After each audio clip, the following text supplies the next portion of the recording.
السلام علیکم بیٹا۔ وعلیکم السلام چاچا جان۔ بیٹا کیا تم جانتے ہو کہ یوم عاشورہ کیا ہوتا ہے؟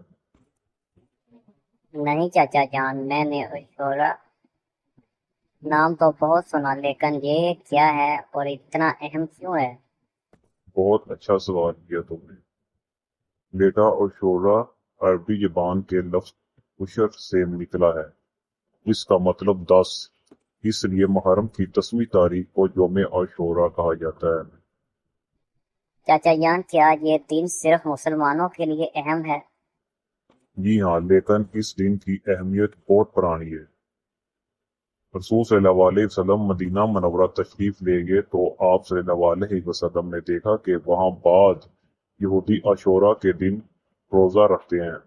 رسول صلی اللہ علیہ وسلم نے ان سے پوچھا، تم اس دن روزہ کیوں رکھتے ہو؟ انہوں نے جواب دیا، یہ وہ دن ہے جب اللہ تعالیٰ نے حضرت موسیٰ علیہ السلام اور بنی اسرائیل کو فرعون کے جرم سے نجات عطا فرمائی اور فرعون اپنے لشکر سمیت سمندر میں غرق ہو گیا۔ یہ سن کر رسول صلی اللہ علیہ وسلم نے فرمایا، ہم موسیٰ علیہ السلام کے زیادہ حقدار ہیں۔ پھر آپ نے خود بھی عاشورہ کا روزہ رکھا اور مسلمانوں کو بھی رکھنے کی ترغیب دی۔ واہ چاچا جان، تو عاشورہ کا روزہ حضرت موسیٰ علیہ السلام کی نجات کی خوشی میں بھی رکھا جاتا ہے؟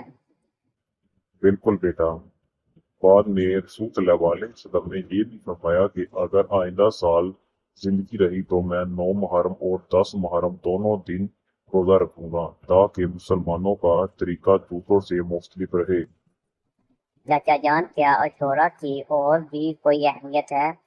جی ہاں، اسی مہینے میں اسلامی تاریخ کا ایک بہت بڑا واقعہ کربلا بھی پیش آیا، جس میں حضرت امام رضی اللہ عنہ اور ان کے ساتھیوں نے حق اور انصاف کے لیے عظیم قربانی پیش کی۔ البتہ یہ یاد رکھنا چاہیے کہ عاشورہ کی فضیلت رسول صلی اللہ علیہ وسلم نے واقعہ کربلا سے پہلے ہی بیان فرما دی تھی۔ اس لیے عاشورہ کی اہمیت صرف ایک تاریخی واقعے کی وجہ سے نہیں بلکہ قرآن و سنت میں بھی اس کی فضیلت موجود ہے۔ چاچا جان، آج مجھے معلوم ہوا کہ عاشورہ صرف ایک تاریخ نہیں بلکہ اس میں بہت سی اسباق چھپے ہوئے ہیں۔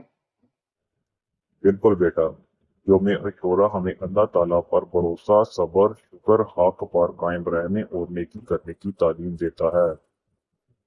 ہمیں یوم عاشورہ کی اہمیت کو سمجھنا چاہیے، رسول صلی اللہ علیہ وسلم کی سنت کے مطابق عمل کرنا چاہیے اور ہر حال میں سچائی اور انصاف کا ساتھ دینا چاہیے۔ اللہ تعالیٰ ہمیں قرآن و سنت کے مطابق زندگی گزارنے کی توفیق عطا فرمائے۔ آمین۔